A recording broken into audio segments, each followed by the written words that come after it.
Mein Name ist Rafael Gotzilik, ich bin 36 Jahre alt, ich komme aus Marburg, ich bin dreimal stärkster Mann Deutschlands. Wir Strongmen sind sozusagen die Zehnkämpfer des Kraftsports. Wir heben riesige Steinkugeln auf Podeste zwischen 120 und 240 Kilo. Wir ziehen LKWs, die 15 bis 20 Tonnen wiegen, über 20 Meter. Wir bewegen gewaltige Gewichte, um zu bestimmen, wer an diesem Tag der Stärkste ist.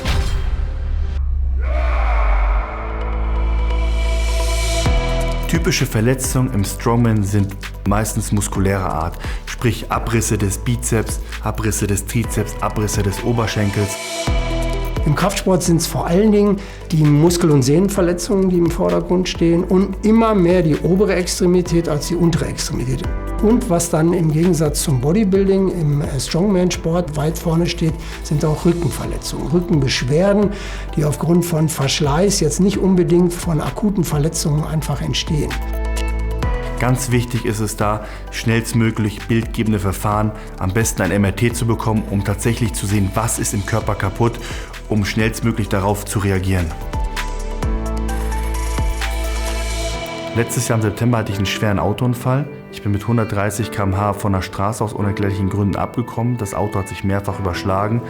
Totalschaden. Meine beiden Töchter waren mit drin, aber wie durch ein Wunder ist den beiden nichts passiert. Mir hingegen ist die Brustmuskelsehne aus dem Knochen abgerissen. Als Sportler hat man ja ein gutes Muskelgefühl. Daher habe ich gleich schon gedacht, okay, da wird schon was abgerissen sein. Habe dann den Arzt meines Vertrauens, den Herrn Ritsch, angerufen. Er hat gesagt, ich soll ein MRT in der Klinik sofort machen lassen, damit wir sehen, was da tatsächlich kaputt ist. Aber leider war das in der Uniklinik, in der ich war, nicht möglich, da die kein MRT-Gerät haben, in das ich reingepasst hätte. MRT für die besonders kräftigen Sportler war vorher immer ein Problem, weil einfach die Größe über die Röhre nicht gegeben war.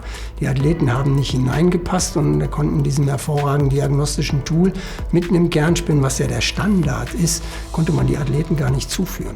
Jetzt mit so einer breiten Röhre ist das ein eklatanter Vorteil, weil wir dann wirklich vernünftige Bilder kriegen, so wie wir das haben wollen.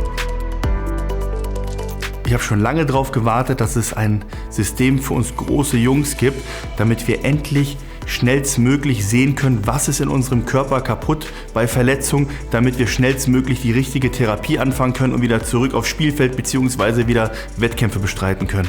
Ich habe schon einige Patienten untersucht, die sehr adipös waren oder auch Kraftsportler, die breite Schultern haben, aber der Komfort, der mit dem Magnetom Free Max und den damit einhergehenden 80 cm Röhrenöffnungen gegeben ist, den hat es vorher weder für mich bei der Positionierung als auch für den Patienten gegeben. Ich kann da fast mit Bewegungsfreiheit reingehen. Nicht wie in den anderen Geräten zuvor, wo man irgendwie zerquetscht ist, wo man kurz davor ist, ständig einen Krampf zu kriegen.